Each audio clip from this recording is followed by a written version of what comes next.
Bueno, y finalmente completamos el camino de Santiago, el camino portugués. Y vamos a ir dejando los recuerdos, para mí sobre todo, y empezando un poco por lo que fue la llegada a Porto para hacer el camino portugués desde Porto y llegar el día de San Juan, el día de la noche de San Juan. En realidad pasé la noche de San Juan y al otro día era San Juan, que también estuve ahí en Porto. Entonces es una noche mágica, que es algo espectacular, algo divino. Y bueno, ver un poco de Porto de esa noche, y en algún recuerdo y en otro recuerdo de otros lugares de Porto que caminé con algún problemita que tuve. Y a partir de ahí ir viendo eh, el camino en el mapa. Yo utilizo la aplicación esta Relief y bueno, es en lo que me apoyo para ver por dónde estuve caminando, los kilómetros que hice y demás. Fueron al final unos 340, 350 kilómetros, kilómetros más, kilómetros menos, sacando algún error que pueda tener la aplicación, más muchos kilómetros que caminé en los lugares cuando llegaba al final de la etapa, que no era que llegaba ahí y no caminaba más, seguía haciendo otras cosas, así que vamos a dejarlo por ahí, en 346 kilómetros es lo que me muestra Relief. Fueron 12 etapas al final, 12 días.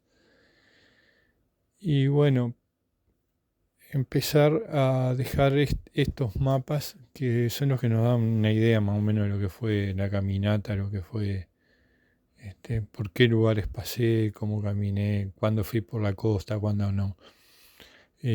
Cuando se habla del camino portugués, enseguida te preguntan la costa o el central, que son nombres muy que explican, ¿no?, lo que es. Yo hice la costa en Portugal, fui todo por la costa hasta que llegué a España. De hecho, cuando llegué a España crucé para poder ver el monte Santa Tecla, pero volví a Portugal y subí por el Miño para poder entrar a España ya en el camino central desde Tui. A partir de ahí cambia mucho el camino, cambia la gente que está caminando en el camino, cambia el idioma, cambia todo. Y hablar un poco de de este video en particular, es un índice hecho mapa de las cosas que vamos a ir viendo poco a poco. Las imágenes que se ven acá, las fotos y demás, son una partecita mínima de lo que vamos a ir viendo en los recuerdos. Que es lo que está en las fotos que saqué mientras tenía prendida la aplicación, algunas de ellas porque no me permite poner mucha cosa, y algún poquito de video, pero todo lo demás está grabado con la GoPro, que tiene una calidad mucho mejor, entonces se va a ver mucho más lindo en los videos, todo lo que fue el camino y demás, y va a quedar mucho más lindo para que me quede de recuerdo. Salimos de la Catedral de Porto, lo que fue la primera etapa, que la primera etapa fueron 43 kilómetros, o sea, fue una buena parte, más de un 12% del total de los kilómetros del viaje. Así que fue bastante, y esa primera etapa fue la que a mí me sirvió para medir muchas cosas, para ver en qué estaba equivocado, en qué había acertado toda la preparación, cómo me iba a ir con la mochila. A partir de ahí no iba a tener ninguna etapa más larga que esa, entonces este, llegar con la mochila bien, digamos, de que no me doliera la espalda, y eso quería decir que no iba a poder hacer bien el camino. Ir viendo cómo me iba yendo con el tema de ir parando y demás, y después me costaba seguir. Un montón de cosas quedaban todas a prueba en esa primera etapa. Y salió muy bien, la verdad, me quedé muy contento ese primer día de esos kilómetros que hice. Lo único que estuvo feo el clima y bueno, está, me tuve que adaptar a eso. También sirvió como para saber que no importaba cómo estuviera el clima, iba a poder seguir caminando. Lo que sí, esta primera etapa y las otras en general las hice muy lento. Yo en Montevideo había preparado el caminar, caminé muchos kilómetros con la mochila y demás, y acá en Montevideo no bajaba de 5 kilómetros por hora. En el camino nunca llegué, creo, a hacer más de 3, salvo en algún lugar que me apuré. Yo no tenía apuro ninguno y no me quería apurar, incluso los bastones de trekking trataba de no usarlos porque me aceleraban. Cuando me quería acordar iba no corriendo obviamente, ni siquiera llegaba a los 5 kilómetros por hora de acá de Montevideo, pero sí iba mucho más rápido. Y entonces trataba de no usarlos porque yo lo que quería era ir tranquilo mirando. Además tenía todas las horas del mundo porque tenía en Portugal, por ejemplo, amanecía a las 6 y algo, a las 7 yo cuando supuestamente iba a salir ya tenía luz y tenía luz hasta las 9 y pico de la noche. En España hasta las 10 y pico de la noche, entonces no tenía ningún apuro para llegar. Este, Solo quería llegar como para descansar un poco y poder visitar algunos de los lugares a los que llegaba, pero no tenía apuro ninguno.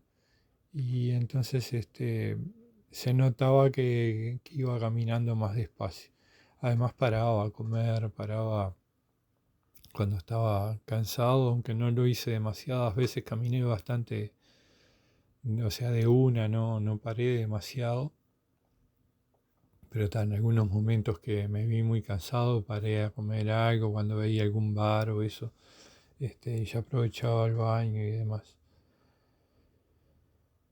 Y bueno, este, seguir un poco, seguir un poco mirando el mapa, ver los lugares por los que se pasó y demás, y imaginándose lo que va a hacer, los recuerdos de cada una de esas etapas que a medida que las vaya haciendo, lo voy a ir haciendo con calma para dejarlo lo mejor posible y que quede ahí el recuerdo.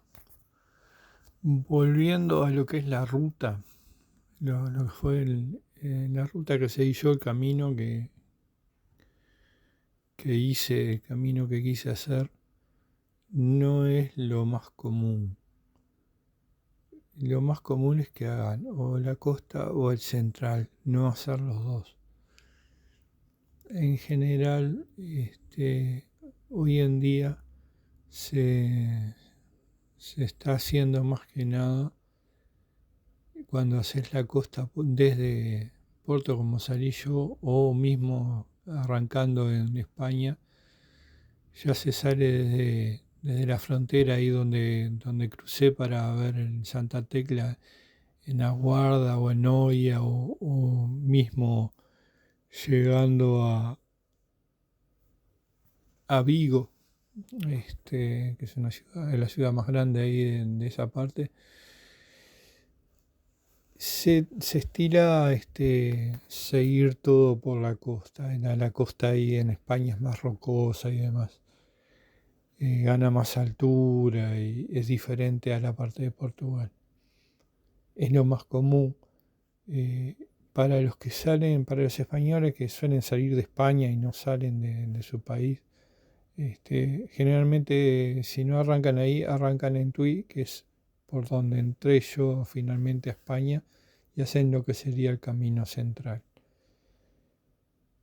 Lo de agarrar por el Miño desde la desembocadura hasta Valencia, que es ahí donde la parte portuguesa de donde está Tui, no es muy común, pero está marcado y es un camino oficial, digamos, tiene todas las marcas, pero yo pensé que no me iba a encontrar mucha gente, sin embargo, encontré gente que venía de Porto que ya había visto, incluso muchachos jóvenes que yo pensé que iban a seguir por la parte de la costa, y no venían por ahí también. Es un paseo muy lindo de hacer, como le hice yo, porque además yo no seguí exactamente las flechas en esa parte del Miño. Este, si bien algunas partes sí hice el camino tal cual, consiguiendo las flechas y demás, en algunos lados me separé un poco de las flechas y todo al costado del Miño hay una ecovía. El Miño es el río, ¿no?, que separa España de Portugal, que claro. Hay toda una ecovía, una vereda, una ramblita por la que la gente camina y anda en bicicleta y demás y corre y qué sé yo.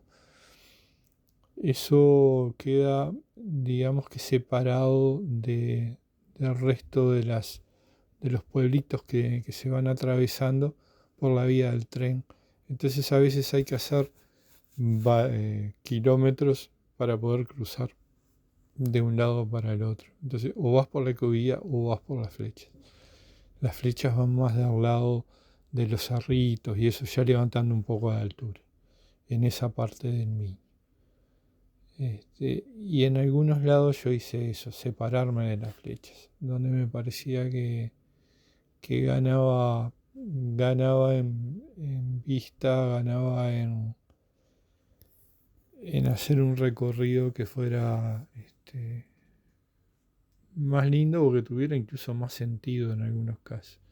Y hubo un día en el que directamente me separé de las flechas y yo venía por el camino central y atravesé un cerro yendo por senderos internos del cerro que no eran ni parte del camino de Santiago ni nada que ver. Simplemente los agarré para poder llegar a algunos miradores que había de Vigo y después seguí de largo y terminé encontrando el camino de la costa. Entonces otra vez me volví a pasar del camino central al camino de la costa para hacer los últimos kilómetros del camino de la costa de ese lado a donde se juntaba finalmente con el central. Hay más adelante, hay varias variantes, ¿no? A medida que vas haciendo el camino, tenés muchas opciones de ir por un lado donde hay un arroyo o ir por un lado más directo pero que es más de ciudad. eh, todo, todo dentro de la organización misma del camino. Tenés las flechas para un lado o para el otro, vos elegís. Y después hay opciones grandes que son, por ejemplo, lo que es la variante espiritual. La variante espiritual está después de Pontevedra y si elegís eso, vas, digamos, para el lado del mar de vuelta y haces una parte en barco en lo que se supone que fue la entrada de los restos del apóstol a, a la parte ahí de Padrón donde llegó la barca y lo desembarcaron y después lo llevaron a enterrar. Este, yo en ese caso no seguí por el camino central común. Este, hay pila de lecciones que se pueden hacer y si bien no gusta mucho a los que hacen camino todos los años, que siguen flechas y flechas y flechas, que te apartes de las flechas, yo creo que en algunos lugares hay que hacerlo. Hay que apartarse un poco de las flechas y seguir, hacer uno por lo menos parte del camino. No demasiado, pero sí, si hay un castro, si hay una vista hermosa y querés subir a verla, subí a ver la vista. Digo, después bajás y buscas el camino de vuelta. Siempre vas a terminar volviendo al camino y siguiéndolo. Hay una cosa que es una bobada, pero que yo hice cuando entré en Santiago. Hay dos opciones para entrar, pero una de ellas, que fue la que elegí, este, pasaba a una cuadra en paralelo de la calle Montevideo. Entonces obviamente me fui hasta la calle Montevideo y yo entré a Santiago por la calle Montevideo, no por la calle que decía la flecha. Que fueron, no sé, 4 cuadras y después la flecha tomaba donde terminaba la calle Montevideo. Cada uno puede ir eligiendo ese tipo de cosas y agregándole un poquito, haciéndole un poco personal el camino, este, más al agrado de cada uno. Que al agrado y que lo represente, ¿no? Que diga, bueno, este es mi camino. Otra cosa que no seguí tal cual fue lo de ir de albergue en albergue. Si bien estuve en algún albergue, yo reservé de hecho como 8 o 10 meses antes de ir, habitaciones privadas. Y eso me dio la posibilidad de ir tranquilo también sin preocuparme si iba a tener lugar o no en el albergue. Y después bastante más descansado poder llegar a la habitación de uno y descansar un rato y levantarse, salir, ir, dejar todo tirado, estar más tranquilo en ese sentido. Fueron en definitiva 13 lugares que alquilé o que reservé contando el de Porto y en general estuvo bastante bien. Hubo de todo. Varios lugares que eran con código, ya cada vez existe menos lo de la recepción. Yo suelo reservar con recepción las 24 horas, pero después este, lo pongo en el filtro siempre y después no tienen recepción las 24 horas. Y hoy en día incluso hay muchos lugares que directamente te pasan un código para que puedas entrar con ese código al hotel y nadie te atiende, digamos. Y si tenés alguna duda o algo, supuestamente puedes mandar mensajes y eso. Yo en uno de los lugares no podía entrar, mandé un mensaje y al final logré entrar por la mía y borré el mensaje que había mandado, pero tampoco fue que me contestaron. Estuve un rato sentado ahí en la puerta del local. Este, en general bastante bien, eh, cada uno con sus problemas y sus ventajas. Hubo dos o tres que estuvieron espectaculares, y algunos que estaban por debajo de lo que me imaginaba. Pero en general lo que se alquila es un lugar donde, o lo que se reserva es un lugar donde dormir nomás, donde poder bañarse tranquilo. Y eso es otra cosa que te dicen, no, hay que hacerlo con albergue, yo qué sé. eh, para mí está bien también hacerlo así con un lugar reservado para uno y lo hice así. Este, lo de la mochila, yo eso sí decidí llevar mi mochila, todas mis cosas conmigo como parte del camino, como parte del esfuerzo. Y vi muchísima gente que llevaba una mochilita chiquita porque se mandaba las cosas de un lugar al otro. Eso es algo que se usa también ahí. Yo preferí más la forma tradicional de llevar todas las cosas con uno mismo. Y bueno, y los lugares, las diferentes pueblos o ciudades que fui visitando, yo tenía esperanza de hacer unas cuantas cosas, de conocer, de visitar, de pasear. Varias cosas me quedaron sin poder hacer, como siempre, como en cualquier viaje. Y después sí llegaba bastante cansado a los lugares y trataba de descansar un rato y salir un poco más de noche. Pero claro, después se me hacía tardísimo, entonces este, en algunos lugares lo que hacía era hacerme el mate y salir a dar una vuelta y acostarme temprano. Pero nada para dar una vuelta por cada uno de los pueblos, aunque obviamente no es como ir a pasear, a visitar un lugar y pasar días ahí y hacer todo lo que hay para hacer. Es tener una visión del lugar, pero como parte del camino, no estás haciendo turismo en los diferentes lugares a los que visitas. Y bueno, hubo varios lados que eran muy lindos, algunas cosas pude ver, otros no. Algunas cosas que descubrí poco antes de hacer el viaje y que pude ir como una cascada que había en uno de los lugares que fui, que estaba preciosa. Ir al Castro de Santa Tecla, eso no estaba en ningún lugar que hablara del camino y estaba al costado del camino y es un lugar espectacular para visitar y que para mí debería ser parte del camino también. Este, Algunos miradores muy bonitos también que lo fui visitando y algunos lo pude hacer y muy lindo. Este, el clima en general acompañó.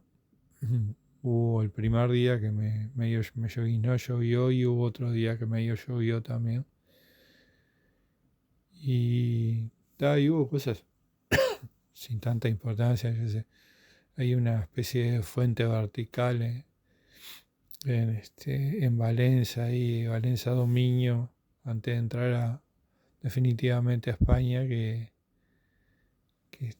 está muy linda y que la encontré seca, no estaba funcionando, yo qué sé, pila de cosas de esas.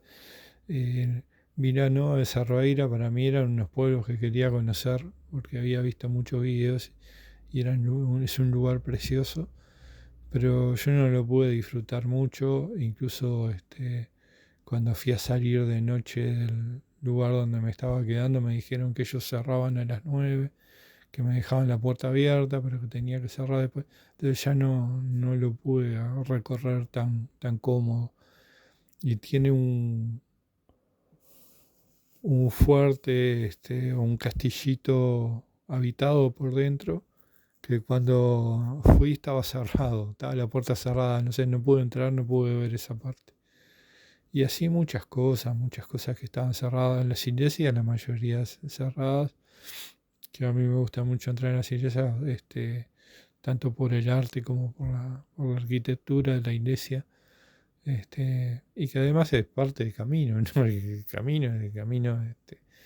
un camino católico, en parte pasa por adelante justamente de todas las iglesias y demás para que uno las visite y muchas la mayoría estaban cerradas.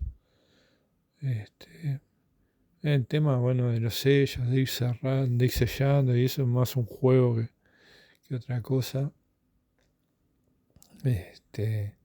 Y el obtener la compostera, yo creo que este año más de 500.000 personas van a pedir la compostera, el diploma que te dan al llegar, que así como hay 500.000 que la van a pedir y se la van a dar, debe haber 1,5 millones que ya no la piden, porque ya hicieron 7 veces el camino y algunos ni siquiera hacen los 100 kilómetros que se piden como mínimo. Yo decía, no entiendo mucho lo de si lo vas a hacer muchas veces, llegar siempre a Santiago. Se podría hacer diferentes lugares, diferentes partes, diferentes caminos, sin la necesidad de llegar a Santiago. Pero tiene su parte linda, ¿no? Llegar a Santiago tiene es gran parte de lo que es el camino. Y finalmente lo que son los senderos como senderos, hay senderos en bosques de tierra, de piedra, hay rutas romanas viejas, hay mucha parte, muchos kilómetros por ciudades, por asfalto, por piedra de las portuguesas que te parten el pie por debajo. Y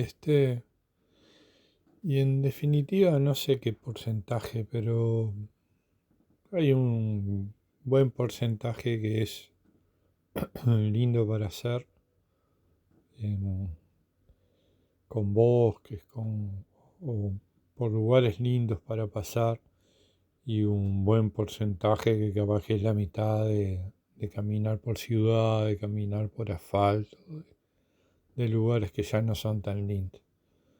Este, ya las dos, tres últimas etapas ya no eran tan lindos los lugares y uno empieza a pensar más en llegar que seguir haciendo un camino que no es de todo lindo.